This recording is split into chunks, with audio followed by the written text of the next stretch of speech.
Morning Glory and Evening Grace, America. I'm Hugh in Studio West, joined by Byron York. He is the senior political correspondent for the Washington Examiner. You can follow him on X at Byron York. You also see him frequently on all the Fox channels. He's a Fox News contributor. Byron, thanks for setting aside a half an hour. I wanted to dive deep into the question of where the Atlantic Alliance is, and there are a number of fronts here. I'll get to the vice president's speech in the second segment. Let's start with Secretary Rubio, National Security Advisor Vance, and Special Envoy Witkoff with the Ruskies in Riyadh today. What does that tell you? Well, it tells me that they're beginning a real process.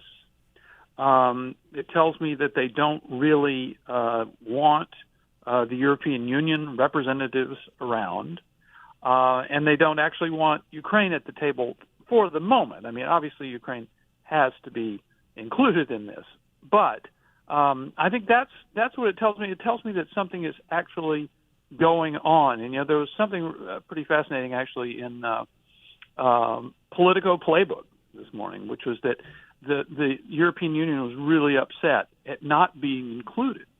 But they pointed out that these European members had met in Paris the day before. And it said, after a 3.5-hour huddle, the response of the leaders to the biggest security calculus shift in decades was underwhelming. Leaders came up with no new joint ideas. They squabbled over sending troops to Ukraine and once again mouthed platitudes on aiding Ukraine and boosting defense spending. So they're not going to get anything done. So I think this tells you that Donald Trump is trying another way to get something done. Now, I'm going to play for you Secretary Rubio in a moment, but I want to remind everyone and get your comment. Brett Baer and I were talking about this last hour, and Brett is interviewing Scott Bessent tonight, the Secretary of the Treasury. All of this began with Bessent getting on a train in Poland and going to see Zelensky. And so the vice president's speech is in the middle. All the diplomacy is in the middle, and now part 3 is happening in Riyadh. But it began with Bessent going to Zelensky. So it's sort of shuttle diplomacy on 3 continents that it's not as easy to follow as Kissinger going back and forth between Egypt and Tel Aviv in 1973, but it's all coordinated. I think that's an excellent point. I mean, the Trump has thought about how to do this in some new way that might actually yield progress. I mean, you just can't do what Joe Biden did and say, well, we're behind Ukraine for as long as it takes. We'll maybe slow walk some of the weapons, but we're behind Ukraine for as long as it takes. And that's what he said. I mean, it was kind of a policy by platitude, and that's not going to work. So this is slightly reminiscent of the whole Abraham Accords thing in the first Trump administration, which is they see this intractable problem and they want to approach it in a way that might actually work. Now, do you this gets to the nub of American media coverage? I'm not sure American media wants Trump to, quote, win here, which would be in a ceasefire acceptable to both Zelensky and Putin. That would be an enormous win. I'm not sure the American media and the Democratic Party is on board with that. No, probably not, because, look, they are so deeply invested in saying that Trump is in thrall to Vladimir Putin, that he's Vladimir Putin's lapdog, or that he's whatever he is with Vladimir Putin, or he's indebted to him, or Putin has all sorts of blackmail information on him, or something. I mean, we've heard it for 8+ years right now. I was just going back for a column today over some of the Russia stuff from early 2017. They're deeply invested in this. So if Trump were actually to come up with a solution that did work for Zelensky as well as the Russians, I kind of agree with you. They would have a hard time acknowledging that. Now, in Euro Intelligence this morning, which I have excerpted in news items from John Ellis every morning, one of the European analysts said, the hard truth is Ukraine has lost. By that, they don't mean that the lines have broken down, but that the correlation of forces is deeply injurious to Ukraine and its ability to survive as a nation. They can't keep losing people like this. Is that your understanding, Byron? Well, they've lost just an unbelievable amount of human life. There's just no doubt about that. and you just can't keep doing that. Russia is clearly a larger and stronger force, and the Russians have never shown that they cared at all about human life, about losing, just however many people it took to throw at a situation. It did devolve into kind of a World War I style standoff where they're lobbing artillery shells at each other all day, just using up vast amounts of ammunition and just destroying the whole place. And it seems to me that the premise of the whole Trump effort is Ukraine will have to give up some sort of territory. They're just going to have to. And the idea of saying a settlement must include Ukraine going back to its pre-2014 borders before the Russians took Crimea, plus before they took all the stuff in the east that they've taken this time around. I just don't think that works. That's not tenable. I don't think it's the basis for the United States effort. Marco Rubio said this in a press conference after the first round. It was a 4.5-hour sit-down between Rubio, Walz, and Witkoff, Lavrov, and Putin's buddy, whose name is escaping me, cut number 11. The Ukrainians and the Europeans have suggested they feel very sidelined about how the process has played out so far. How do you intend to address their concerns, and will they be incorporated in future meetings in a multilateral way? Well, the comment I would have on that is that for 3.5 years while this conflict has raged, or 3 years while it's raged, no one else has been able to bring something together like what we saw today, because Donald Trump is the only leader in the world that can. So no one is being sidelined here. But President Trump is in a position that he campaigned on to initiate a process that could bring about an end to this conflict. And from that could emerge some very positive things for the United States, for Europe, for Ukraine, for the world. But first it begins by the end of this conflict. And so the only thing President Trump's trying to do is bring about peace. It's what he campaigned on. It's something the world should be thanking President Trump for doing. He's been able to achieve what for 2.5, 3 years no one else has been able to achieve, which is to begin this process, a serious process. Obviously, a lot of work remains before we have a result. But President Trump's the only one that can do it. I don't think he's going to give away the store, by the way, Byron York. Do you? Yeah. Remember that the reason Trump says this war in Ukraine would never have happened if I had been president, when he says that October 7th would never have happened if he had been president, the reason he says that is because there really was a Trump unpredictability factor, and people and foreign actors just had to wonder how Trump would react to something as the leader of the strongest nation in the world, what he would do, and they were afraid of pushing it too far. So that's the factor behind whatever Trump is doing, and I think that's what's going on in Russia and what's going on in Ukraine right now, which is they're trying to think, what will Donald Trump do if we don't agree to what he's proposing? Now, President Zelensky canceled a trip that was previously scheduled to Riyadh. He was in Turkey meeting with Erdogan, and then he said, I'm not going. And he's mad, or he's showing off for domestic politics. I don't know. And to a certain extent, it is not of consequence to the overall issue about whether or not they're consulting with him. What do you think he's trying to message with that? And it may have been very ill-advised to do that. I'm not sure I would have done that if I was advised, but I'm not. What'd you make of it, Byron? Well, I thought it was for domestic consumption. Because I agree with what you said earlier, characterizing this as kind of an updated form of shuttle diplomacy. Since I don't think the Ukrainians are going to be shut out, this struck me as something for domestic consumption, but doesn't help. Yeah, it does not help. Now, there's one more Rubio cut number 12. Well, I would start by saying we've agreed on 4 principles that I think are important. The first is that we're going to appoint our teams respectively to work very quickly to reestablish the... Do you have any reporting, Byron, on who the team is from the United States? I thought the team was Rubio, Witkoff, and National Security Advisor Walz. No, I don't know who that's going to be. And any idea on timeline for this thing? No, but clearly they want to move quickly. Rubio's been pretty darn active and impressed a lot of people, including me, just in the last 28 days. So I think it'll move pretty fast. Yeah, I'm very impressed with that trio. I didn't hear Mr. Witkoff say anything, but I played all the other clips. Yeah. I'm going to come back with Byron during the break, ask him about ADF, then he's coming back on the other side, and we're going to talk about J.D. Vance in Europe. I'm back with Byron York. Byron is a predicate to coming back talking about J.D. Vance's speech in Europe last week. I had Noah Rothman on earlier talking about the Alliance for Deutschland, AfD. This is the often described as far-right fascist party in Germany. I personally don't have any knowledge of why that is. I do know that Prime Minister Meloni was allegedly a fascist, and she turned out to be a kind of normal conservative in Italy. What do you know about AfD? Not enough, but enough to agree with you on that. I have been the things that I've read and watched about the degree of suppression that has taken place in Germany, suppression of AfD. AfD is almost a word-of-mouth phenomenon.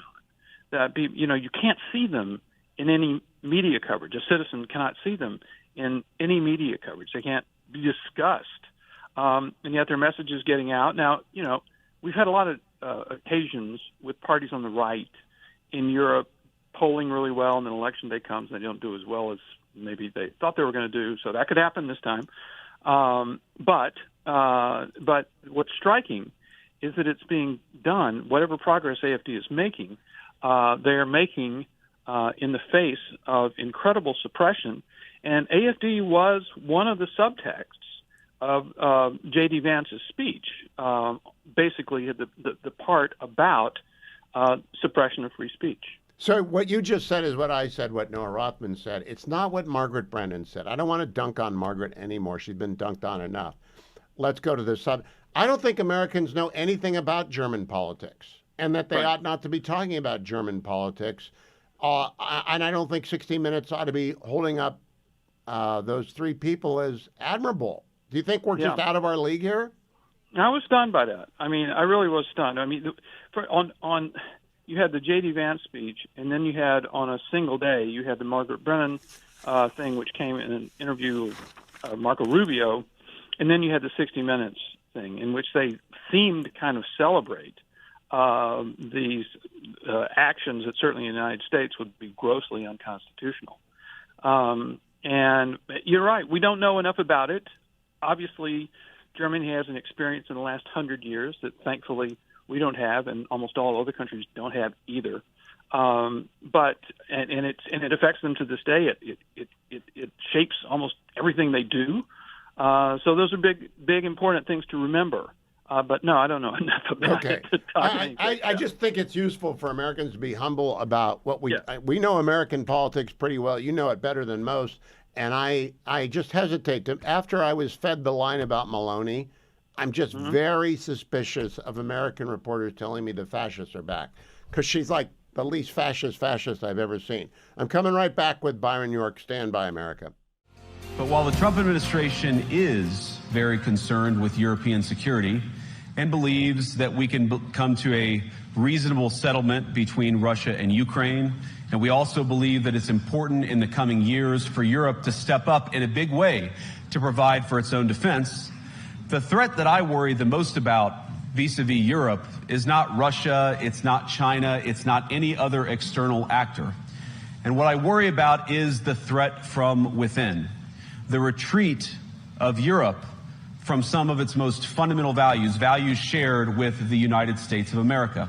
That, my friends, is what sent Europe backwards and reeling. I'm Hugh Hewitt. I am joined by Byron York. Byron, the ripple effects of the vice president's speech continue to this day. Europe is still kind of trying to figure out what was he wasn't playing four-dimensional chess. I think he was just laying it out. What do you in those 38 seconds? He said, we're going to settle Russia, Ukraine. You got to pick up the tab for NATO, and you got to get back to first principles of freedom. That's a lot in 38 seconds, and they weren't ready for it. But that's exactly what he meant. You're absolutely right about the chess part. He's not doing that. He's just saying this. This is a message, that Donald Trump really wouldn't deliver himself. Trump, was very strong in his message to NATO that they have to pay more for their self-defense. But some of the cultural aspect that Vance touched on, I think he seems particularly well suited to do that. And a lot of the speech. Now, you probably played a couple of sound bites where he talked about the persecution and prosecution of people who pray silently at some distance from abortion clinics. And that's important. But I think the biggest aspect of this speech was about migration. And he said there's no issue bigger than mass migration right now. And there are countries in Europe that are experiencing higher crime rates than they should, that are suppressing free speech over the issue of migration, and that are kind of coming apart over the issue of migration. He pointed to Brexit, didn't spend a lot of time on it, but it's pretty clear that a lot of people voted for Brexit over the issue of migration. They didn't get what they wanted, but they voted for it for that reason. And so Vance was sending this message to them, and they are shaken, but I think they're very hostile to the issue of migration. And they've been hostile. Somebody posted today a photo. Trump went over at one point, 2017, 2018, and he was telling the Germans, do not build this pipeline. Do not become dependent on Russia for your energy, for its natural gas. Do not become dependent on Russia. They're not good guys, and you don't want to be so dependent on them. And they were just laughing at Trump, just laughing at him. Yeah. Angela Merkel was not Thatcher. And a lot of people were fooled by that. She made a terrible decision to denuclearize, and she made a worse decision to open the gates to unrestricted migration. What American media did not reference much, that the vice president did mention, is that right before he gave the speech, I think the night before, there had been a car terrorist attack. An Afghan migrant had run, it's just like New Orleans on New Year's early morning day, like 12:30 a.m. on New Year's Day, and that this is a common enough occurrence that we don't even report on it now, Byron. Yeah, and you're right that Vance gave the speech in the context of that attack, which everybody, of course, knew who was listening to it. But so much of the speech, which appeared to be about freedom of speech, free speech, and it was, but a lot of that was directed at speech about the immigration issue, which is suppressed and sometimes punished in European countries that should have a greater respect for freedom of speech. So if you were to guess, what we know the next step will be shuttle diplomacy and some meetings on the war. What happens vis-a-vis NATO? Because Trump told them 8 years ago, get up to 2.5%. They're not even close. What's the next step for Trump? Well, some of them have increased the amount. So Trump can point to that, the amount that they spend on their own defense. Trump can point to that and say, great, do more. And the idea that if after seeing the Russian invasion of Ukraine, you as a European country didn't really increase your defense budget, it's just kind of hard to believe. And yet they didn't, because they think always their big strong friend will take care of them, will protect them. And Trump keeps saying, and he's delivered a very consistent message for 8 years now, you've got to pay. You've got to pay. And by the way, there's a new Secretary General of NATO, but the one who just left, I think his name was Stoltenberg. Yes. He said when Trump was out of office, so Trump didn't have any power over him at that point, he said, what Trump did made NATO stronger. We spent more on our own defense, and we became stronger. Now, the domestic political equipment, I want to talk to you about Israel in the last segment that we do off air, and I'll play it when we come back. But the domestic side of this is the Biden presidency was such a disaster for the world. It was weak at every level, that those who covered up for his incapacity and the incompetence of his subordinates are in a corner now, Byron. I don't know that we'll get a fair readout of what's going on from legacy media, for a decade. Do you? Yeah. Yeah. Well, basically what you're saying is when a reporter tells you that something is true, you look at them and say, yeah, but you told me that Biden was sharp as a tack, too. Yes. And so I didn't, you were lying to me then, and I don't believe you now. That's the big problem. And so when they report on Doge or Elon Musk, yeah, I think one of the reasons the president is flooding the zone with on-the-record remarks is so that they can't make stuff up. Yeah.